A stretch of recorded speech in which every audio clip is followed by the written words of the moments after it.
ఈ ఉత్తరం చూడు, రక్తంతో రాశాడు తెలుసా? ఎవరిని మర్డర్ చేసి? మర్డర్? కోడినా మేకనా అని. అదే మరి, తన రక్తంతో రాశాడు తెలుసా? చూడు. అబ్బో, అంత కలరిచ్చాడేంటి?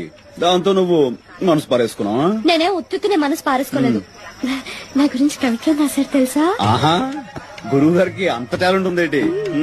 ఏం రాశాడు? నాకు సిగ్గేస్తుంది, నువ్వే చదువు. అబ్బా, నాకెందుకమ్మా అంత అదృష్టం? నువ్వు చదివి వినిపించు, తరిస్తా. ప్రియాతి ప్రియమైన పద్మావతికి నిన్ను చూడగానే నేనేంటో అయిపోయాను.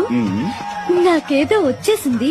ఇంకేం వస్తే మాయరోగం వస్తుంది. అదే మరి ఎగతాళి అవుతున్నది. నేను చదివేది నువ్వు విన్నంతే. చదువు చదువు. పద్మావతి పద్మావతి, నీ ఎర్రని మూతి చూడగానే పోయింది నా మతి, అయిపోయింది నా మనసు కోతి. దాంతో నీ పని అయిపోయింది, అదో గతి. రామకృష్ణ గారు, లేకపోతే ఏంటి? ఈ ఉత్తరం చూడు, రక్తంతో రాశాడు తెలుసా? ఎవరిని మర్డర్ చేసి? మర్డర్? కోడినా మేక